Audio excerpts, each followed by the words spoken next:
Alors, pour assembler deux pièces comme ça, en forme de L, en utilisant comme organe d'assemblage une vis à bois, on va remarquer qu'on a une pièce supérieure qui est à l'horizontale et qu'on va nommer ici la pièce A, et une pièce inférieure qui est à la verticale qu'on va nommer la pièce B.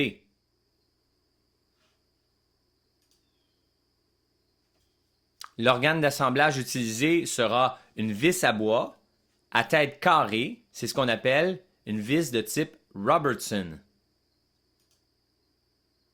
En s'approchant de sa tête, on s'aperçoit qu'elle a une forme conique.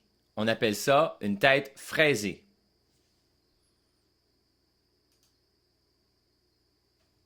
L'autre partie de la vis sera le corps de la vis avec son filetage.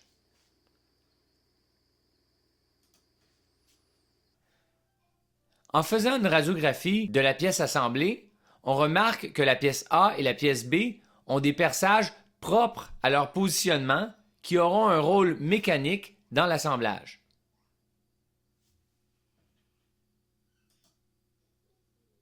Si on retire la vis, on remarque qu'il va y avoir trois types de perçages. Le premier s'appelle le fraisage, qui va avoir comme rôle d'accueillir la forme conique de la tête de la vis. Le deuxième passe de bord en bord de la pièce A, on l'appelle le trou de corps, et son diamètre doit être supérieur au diamètre du corps de la vis, incluant le filet. C'est important de comprendre que la vis doit passer librement dans le trou de corps.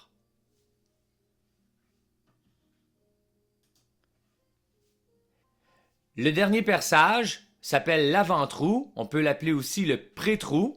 Il va avoir comme utilité d'éviter que la pièce ne fende quand on va visser dedans, et il doit être de diamètre légèrement inférieur au corps de la vis, et le filet devra mordre solidement dans son pourtour.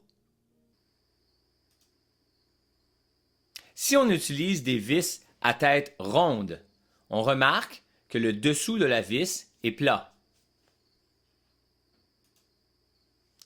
L'avant-trou et le trou de corps seront identiques. Par contre, le fraisage sera remplacé par un chambrage, un perçage qu'on dit chambré. Le fond du chambrage est plat et sert à accueillir la partie plate du dessous de la tête de la vis à tête ronde.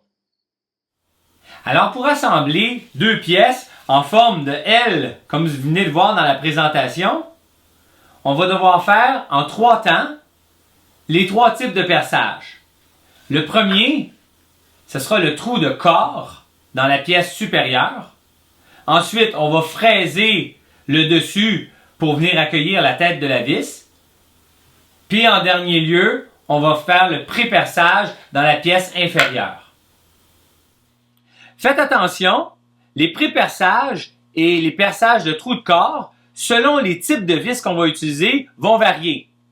Je vous ai préparé un tableau ici que vous allez pouvoir trouver au magasin. Ils en ont imprimé des petits formats que je vous invite à aller coller à l'intérieur de votre coffre à outils. Alors, dans le tableau ici, on remarque que pour de la vis numéro 8, le trou de corps, normalement, c'est de 11/64 de pouce. Donc, quand vous allez vouloir faire un trou de corps, vous devrez aller au magasin, vous chercher une mèche d'11/64. Le pré-trou, dépendant si on est dans un bois dur ou un bois mou, va être de 9/64 ou de 1/8 de pouce. Dans ce cas-ci, c'est un contreplaqué de bois dur, un contreplaqué de merisier, donc je vais utiliser la mèche de 9/64.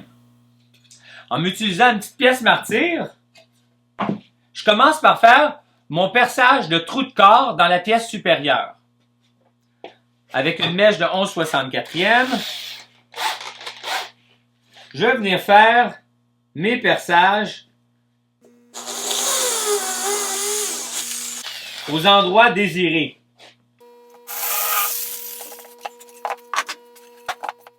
Ensuite, je vais faire le fraisage dans ma pièce supérieure.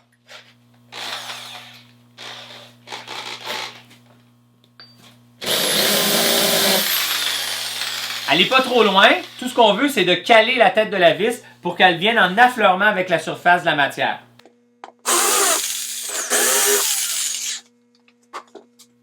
Ensuite, on va faire notre pré-perçage, mais c'est important de le faire au bon endroit.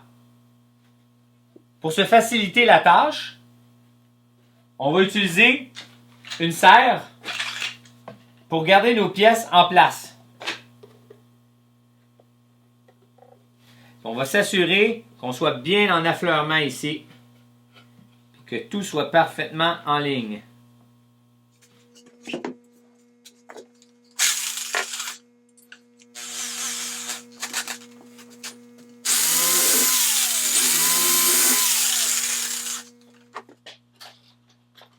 Maintenant, on peut visser, puis on va être bien certain que tout va rester en place.